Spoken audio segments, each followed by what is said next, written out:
Assalamu alaikum viewers. I hope you are fine. Welcome to Psychology with Muqaddas. Today we are going to study lesson number 9 of developmental disorders. और ये neuro development disorder last chapter से हमारे start हो चुके हैं। आज हम disorder पढ़ेंगे स्पेसिफिक लर्निंग डिसऑर्डर, जो कि अर्ली स्कूल एज बच्चों में हो जाता है। ये डिसऑर्डर जैसे कि नाम से पता चल रहा है हमें लर्निंग डिसऑर्डर, इट मीन्स कि लर्निंग में डिफिकल्टीज होंगी उस बच्चे को, ठीक है। उसमें डिफरेंट जो एरियाज हैं, 3 एरियाज हैं जो मेन एरियाज हैं जहाँ पर हमें प्रॉब्लम नजर आती है। रीडिंग है, राइटिंग है और मैथ्स की प्रॉब्लम है। तो बेसिकली ये 3 चीजें हैं जो बच्चों में लर्निंग के हवाले से जिसमें डिफिकल्टी आती है। और लर्निंग डिसऑर्डर जो है ये अब हम कब डायग्नोस करेंगे, इसका क्राइटेरिया देखते हैं जो DSM में मेंशन है।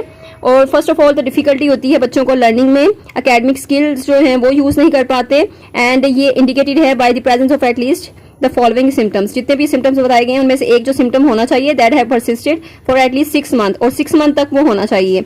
तो फर्स्ट ऑफ ऑल तो पहला सिम्टम तो है इनएक्यूरेट और slow and effortful word reading, यानी कि रीडिंग में प्रॉब्लम है उसको, यानी बहुत ज्यादा एफर्ट करनी पड़ रही है, बहुत स्लो रीडिंग कर रहा है, इनकरेक्ट रीडिंग है, हेजिटेंट है, या फिर वो वर्ड्स को गैस कर रहा है। तो ये चीजें हैं, उसको रीडिंग में डिफिकल्टी है। एंड देन डिफिकल्टी है understanding the meaning of what is red, यानी कि वो क्या पढ़ रहा है उसको समझ नहीं आ रही, उस जो भी वो कॉन्टेक्ट पढ़ रहा है, कॉन्टेक्स्ट जो पढ़ रहा है, तो उस कॉन्टेक्स्ट को समझने में उसको मुश्किल पेश आ रही है।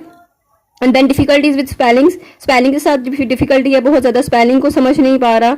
And then difficulties with written expressions, जो रिटन एक्सप्रेशंस हैं यानी ग्रामेटिकल या पंक्चुएशन एरर्स हैं वो उसको समझ नहीं पा रहा। पुअर पैराग्राफ ऑर्गेनाइजेशन है। Then difficulty mastering number sense, यानी कि नंबर्स के साथ डिफिकल्टी है, नंबर फैक्ट्स के साथ या कैलकुलेशन में डिफिकल्टीज हैं। And then difficulties with mathematical reasoning, यानी मैथमेटिकल रीजनिंग वही मैथ्स में प्रॉब्लम है, आपको उसकी मैथमेटिकल कॉन्सेप्ट समझने में, फैक्ट्स वगैरह समझने में उसमें प्रॉब्लम आ रही है। तो इन अगर ये 6 सिम्टम मतलब ये 6 जो है वो सिम्टम्स, इनमें से अगर एक भी कोई सिम्टम्स जो है वो शो होता है एटलीस्ट प्रेजेंस है एक सिम्टम की फॉर 6 मंथ्स तक, तो फिर हम उसको डायग्नोस कर देते हैं learning disorder. And then affected academic skills are substantially and quantifiably below those expected for the individual chronicle age। अच्छा, chronological age means आपकी जो biological age है, अगर तो बच्चा जो है वो 7 years का है और उसका जो क्रोनोलॉजिकल एज है वो 7 ईयर है, और उससे जो भी एक्सपेक्ट किया जा रहा है 7 ईयर्स एज में जो बच्चे दूसरे बच्चे जो है वो जल्दी कर लेते हैं, जल्दी सीख लेते हैं जो चीजें, लेकिन वो बच्चा जो है वो बहुत पीछे रह जाता है या वो उस तरह से सीख नहीं पा रहा जिस तरह दूसरे बच्चे सीखते हैं।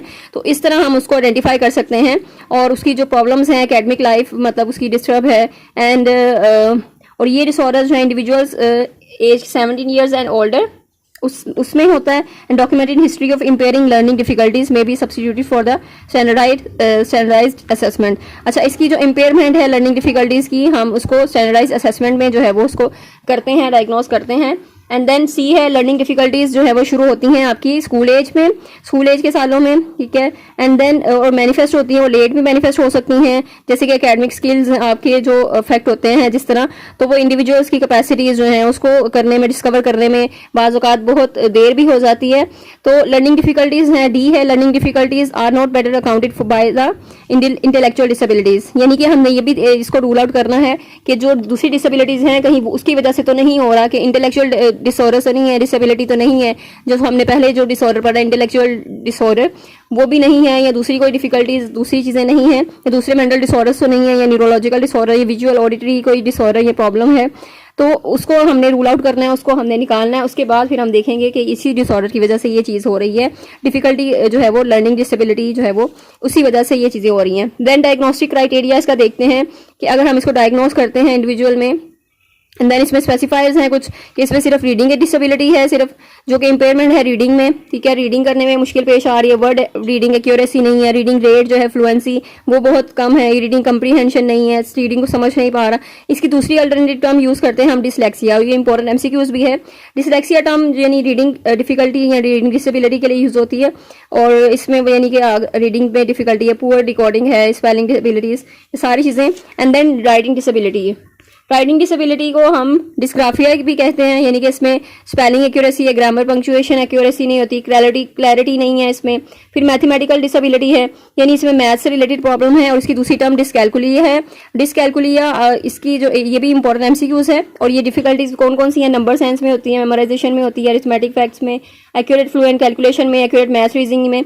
और ये इंपॉर्टेंट एमसीक्यूज भी आ सकते हैं कि मैथमेटिकल डिसेबिलिटी में कौन से ऑप्शन है, ये सारे आपने अच्छे तरीके से देखने हैं। देन स्पेसिफायर है कि हम उसको कैसे स्पेसिफाई कर सकते हैं, उसकी सिवियरिटी लेवल को कैसे चेक कर सकते हैं। तो पहला जो लेवल है माइल्ड लेवल है, इसमें हम चेक करते हैं कि उसकी जो डिफिकल्टी है यानी वो इंडिविजुअल को हम कंपेंसेट कर सकते हैं कि वो अच्छे तरीके से फंक्शन करें, ठीक है, उसको हम अकोमोडेट कर सकते हैं सर्विसेज प्रोवाइड करके, एंड देन उसको इंप्रूव किया जा सकता है। मॉडरेट लेवल में भी यही है कि कुछ सपोर्टिव सर्विसेज हैं वो ज़्यादा प्रोवाइड की जाए। स्कूल में भी वो डबल शिफ्ट, बच्चा जो है वो डबल शिफ्ट लगा ले, या फिर वो होम ट्यूशन में या फिर घर पे भी वो डबल शिफ्ट में काम करे, या जो पेरेंट्स हैं वो भी ज़्यादा लुक आफ्टर करें, उसको ज़्यादा एफर्ट करें उस पर, तो फिर हम उसको जो है वो कर सकते हैं, इम्प्रूव कर सकते हैं। जो स्फीयर लेवल है, स्फीयर लेवल में इस तरह नहीं होता। स्फीयर लेवल में जो एक्टिविटीज़ हैं उनको परफॉर्म करने में इंडिविजुअल को बहुत ज़्यादा डिफिकल्टीज होती हैं, और उनकी जो अकोमोडेशन या सर्विसेज भी देने का कोई फ़ायदा नहीं होता, और ये सारी जो है चीज़ें करने से भी इंडिविजुअल जो है वो अपनी एक्टिविटीज़ उस तरह कंप्लीट नहीं कर पाता। तो ये स्वेयर उसका लेवल था। And then communication disorder. Communication disorder में जैसे कि नाम से पता चल रहा है कि कम्युनिकेशन में प्रॉब्लम हो इंडिविजुअल को, एंड देन उसको कंप्रीहेंड करने में, या वर्बली कोई प्रॉब्लम हो या नॉन वर्बल प्रॉब्लम हो, तो वो उस तरह से मैनेज ना कर पा रहा हो अपनी कम्युनिकेशन। एंड देन इसमें डिफरेंट डिसऑर्डर्स हैं, जैसे कि लैंग्वेज डिसऑर्डर है, स्पीच साउंड डिसऑर्डर है, सोशल कम्युनिकेशन डिसऑर्डर है, and childhood onset fluency disorder है। ये भी इंपॉर्टेंट एमसीक्यूज भी हैं कि चाइल्डहुड ऑनसेट फ्लुएंसी डिसऑर्डर जो है किस डिसऑर्डर की कैटेगरी में है, तो ये कम्युनिकेशन डिसऑर्डर की कैटेगरी में है। तो ये चारों आपने अच्छे से एमसीक्यूज देखने हैं। लैंग्वेज डिसऑर्डर, जैसे कि लैंग्वेज डिसऑर्डर नाम से ही पता चल रहा है हमें कि लैंग्वेज में डिफिकल्टीज हैं, लैंग्वेज को एक्यूजेशन यानी उसे समझने में, लैंग्वेज को यूज़ करने में, उसको कंप्रीहेंड समझने में, और उसकी प्रोडक्शन में प्रॉब्लम्स आ रही हैं। देन डायग्नोस्टिक क्राइटेरिया देखते हैं इसका कि लैंग्वेज डिसऑर्डर का, कि ए है persistent difficulties in the accusation and use of language across the modalities, यानी डिफरेंट हम उसको रिटर्न में देखें तो तब भी उसको मुश्किल पेश आ रही है, साइन लैंग्वेज देखें या बॉडी लैंग्वेज या स्पोकन में भी मुश्किल पेश आ रही है। तो दोनों वे में, या कंप्रीहेंड करने में, उसको समझने में मुश्किल पेश आ रही है, और प्रोड्यूस करने में भी मुश्किल पेश आ रही है जो वर्ड्स वगैरह हैं। एंड देन उसमें कुछ जो है वो इंक्लूड है, ये फॉलोइंग जो है वो इसमें पॉइंट्स, जिसमें एक रिड्यूस्ड वोकैबुलरी है, यानी कि वोकैबुलरी इसकी रिड्यूस है। लिमिटेड सेंटेंस स्ट्रक्चर है, सेंटेंस स्ट्रक्चर जो है वो बहुत लिमिटेड होगा, ठीक है, या फिर वो तोड़ फोड़ के सेंटेंस जो है वो कंप्लीट करेगा। एंड देन 3 है इम्पेयरमेंट्स इन डिस्कोर्स, यानी आपकी जो कम्युनिकेशन है उसमें इम्पेयरमेंट है, डिसफंक्शन है, यानी वो उस तरह से कंप्लीट जो सेंस नहीं बन रही है। एंड देन लैंग्वेज एबिलिटीज जो हैं वो लो हैं दोज एक्सपेक्टेड फॉर एज, यानी कि जो आपकी एज है उस एज की लेवल के हिसाब से आपकी जो कम्युनिकेशन है या लैंग्वेज एबिलिटी है वो कम है। तो दूसरे बच्चों के साथ अगर कंपेयर किया जाए तो उसकी जो जिस बच्चे को ये डिसऑर्डर होगा उसकी ये बहुत ज़्यादा एबिलिटी कम हो जाएगी। एंड देन ऑनसेट जो है इसकी सिम्टम्स का अर्ली डेवलपमेंटल पीरियड में ही होता है, एंड डिफिकल्टीज जो है वो दूसरी चीज़ों की वजह से ना हो, ठीक है, जैसे कि हेयरिंग है या अदर दूसरी इम्पेयरमेंट्स हैं वो बच्चे में ना हो, और ये सिर्फ इसी वजह से हो, तो उसको भी हमने रूल आउट करना होता है। And then speech sound disorder है। स्पीच साउंड डिसऑर्डर भी एक अम्ब्रेला टर्म है, जिसमें जो कि डिफिकल्टी होती है आपकी combination of difficulties with perception and motor production, यानी परसेप्शन आप उसको समझ भी नहीं पा रहे, एंड मोटर प्रोडक्शन आपको वो प्रोड्यूस करने भी मुश्किल पेश आ रही है, आप उस तरह से वो आवाज़ निकाल नहीं पा रहे। Phonological representation of speech sound, यानी कि फोनोलॉजिकल, जैसे आप पीजी क्लास में बच्चों को सिखाते हैं साउंड्स को प्रोड्यूस करना, या फिर वो हर अल्फ़ाबेट की साउंड सिखाते हैं, ए अ बी ब, इस तरह, तो ये फोनोलॉजिकल रिप्रेजेंटेशन है, यानी कि उसके फोनिक्स वगैरह सिखाते हैं। अब इस तरह के बच्चों को जो स्पीच साउंड डिसऑर्डर है जिनको, उसमें क्या होगा कि उनको फोनोलॉजिकल रिप्रेजेंटेशन में मुश्किल होगी। मोटर प्रोडक्शन, यानी कि जो फेस के आपके मसल्स यूज़ होते हैं, जो मोटर मसल्स यानी यूज़ करते हैं आप प्रोड्यूस करने में, साउंड को प्रोड्यूस करने में, वहाँ पर भी मुश्किल है। एंड देन डायग्नोस्टिक क्राइटेरियाज का देखते हैं। परसिस्टेंट डिफिकल्टी है स्पीच साउंड प्रोडक्शन में, आप उस तरह प्रोड्यूस नहीं कर पा रहे। एंड विद दी स्पीच इंटेलिजिबिलिटी, यानी आपकी जो क्वालिटी ऑफ लैंग्वेज है वो भी समझ नहीं आ रही, और prevent public verbal communication of messages, तो वो आपको रोक रही है कि आप वर्बल जो है वो कम्युनिकेट करें, अपने मैसेज को दूसरों तक कन्वे करें।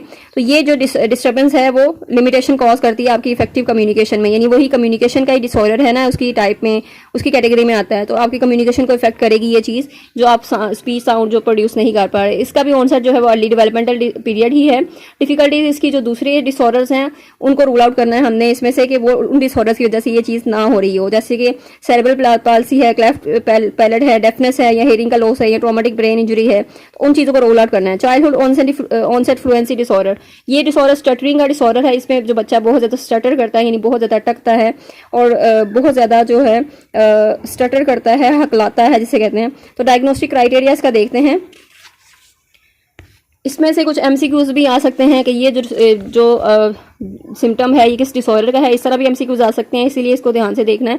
तो इसमें डायग्नोस्टिक क्राइटेरिया डिस्टर्बेंस होगी नॉर्मल फ्लुएंसी में, यानी कि उस तरह फ्लुएंट नहीं होगा, जैसे कि इसके नाम से पता है चलता है हमें चाइल्डहुड ऑनसेट फ्लुएंसी डिसऑर्डर, यानी कि ऑनसेट जो फ्लुएंसी है इसकी वो नहीं होगी इसमें, उसमें डिसऑर्डर है। तो फ्लुएंट नहीं होगा बच्चा उस तरह से, उसमें स्टटरिंग करेगा, बोलने में हकलाएगा, कंप्लीट नहीं कर पाएगा अपना सेंटेंस। एंड देन वो उस पर कह रहे हैं कि जो डिफरेंट ये अकरेंस है वो or more of the following, कि इनमें से जो है वो ये होने चाहिए सिम्टम्स जो हैं। सिम्टम्स कौन से हैं? साउंड एंड सिलेबल रेपिटेशन, यानी बार बार एक ही साउंड और सिलेबल को रिपीट करेगा वो। Sound prolongation of consonants as well as vowels, यानी कि कॉन्सोनेंट्स वॉवल्स को भी रिपीट करेगा।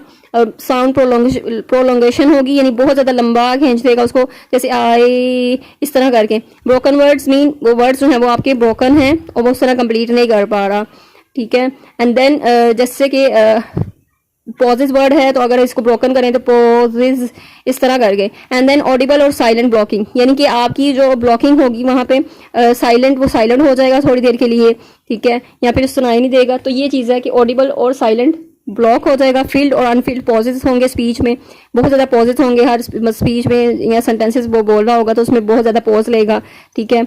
एंड देन सर्कम लोकेशंस क्या होते हैं, ये भी इसके भी एक एमसीक्यूज बन सकते हैं, आ सकते हैं एमसीक्यूज आपको, कि वर्ड सब्स्टिट्यूशंस हैं टू अवॉइड प्रॉब्लमेटिक वर्ड्स, यानी कि जो डिफरेंट वर्ड्स हैं, प्रॉब्लमेटिक लंबे वर्ड्स हैं, बोलने में मुश्किल पेश आ रही है तो उसकी जगह पर कोई ईजी वर्ड सब्स्टिट्यूट के यूज़ कर लेते हैं।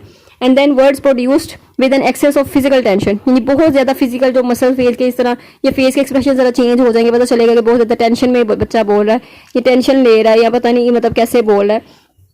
तो ये चीज़ें जो है वो हमें पता चल जाती हैं फिजिकल टेंशन की वजह से साउंड करता है जब वो। तो मोनोसिलेबिक होल वर्ड रेपिटेशंस, यानी कि एक ही मोनोसिलेबिक मीन सिंगल वर्ड जो है ना उसको बार बार उसको रिपीट करना है। जैसे इन्होंने एग्जांपल दी है आई आई आई आई आई, यानी कि आई को बार बार उन्होंने करके रिपीट करता है और सेंटेंस जो है अपना इस तरह कंप्लीट करता है। डिस्टर्बेंस इसकी होती है कॉजेज एंग्जाइटी को कॉज करती है स्पीकिंग के बारे में, और लिमिटेशन होती है कम्युनिकेशन में, यही कम्युनिकेशन का ही डिसऑर्डर है एक।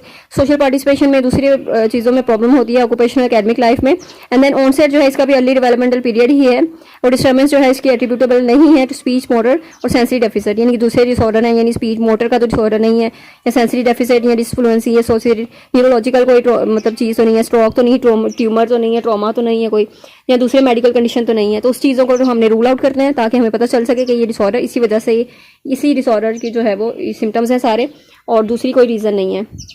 सोशल कम्युनिकेशन डिसऑर्डर है। सोशल कम्युनिकेशन डिसऑर्डर जो है उसमें डिफिकल्टीज होती हैं with the use of verbal and non verbal language for social purpose, ठीक है। इस पर सोशल पर्पस में हम ये यूज़ करते हैं वर्बल नॉन वर्बल लैंग्वेज अपनी। वर्बल में हम वर्ड्स वगैरह यूज़ करते हैं, नॉन वर्बल में हमारी बॉडी लैंग्वेज होती है। तो दोनों तरह से हम कम्युनिकेट करते हैं दूसरों के साथ। हमारी कम्युनिकेशन इसमें जो है वो इफेक्टिव अगर ना हो, सोशल पार्टिसिपेशन नहीं होती, सोशल रिलेशनशिप्स में प्रॉब्लम होती हैं, एकेडमिक ऑक्यूपेशनल परफॉर्मेंस में प्रॉब्लम्स होती हैं अगर ये डिसऑर्डर हो तो सोशल कम्युनिकेशन डिसऑर्डर में इसमें परसिस्टेंट डिफिकल्टीज हैं the social use of verbal non verbal communication as manifested by all of the following, यानी कि वो किससे जाहिर होती हैं, सारे सिम्टम्स हैं।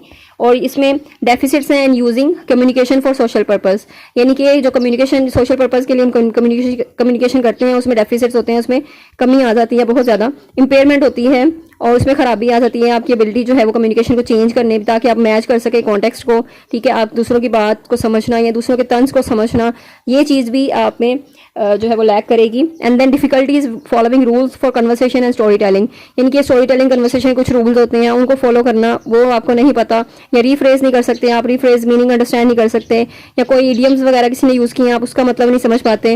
डिफिकल्टीज होती हैं आपको अंडरस्टैंड करने में जो एक्सप्लिसिटली स्टेटेड, यानी कि जो बाहिर जो है वो छुपे जो मीनिंग होते हैं उसके मतलब कि वो आप जान नहीं पाते। जैसे कोई इडियम्स यूज़ करता है, मेटाफर्स यूज़ करता है, तो उसके जो हिडन मीनिंग्स हैं आप वो उसको अंडरस्टैंड नहीं कर पाते।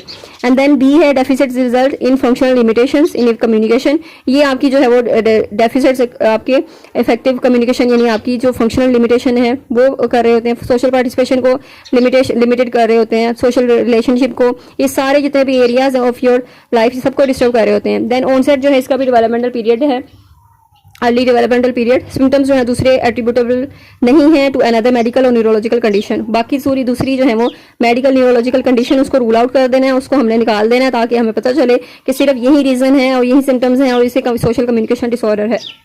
सो I hope I made it clear. If you have any confusion then you can ask. मिलते हैं नेक्स्ट लेक्चर में, टिल देन टेक केयर, अल्लाह हाफिज़।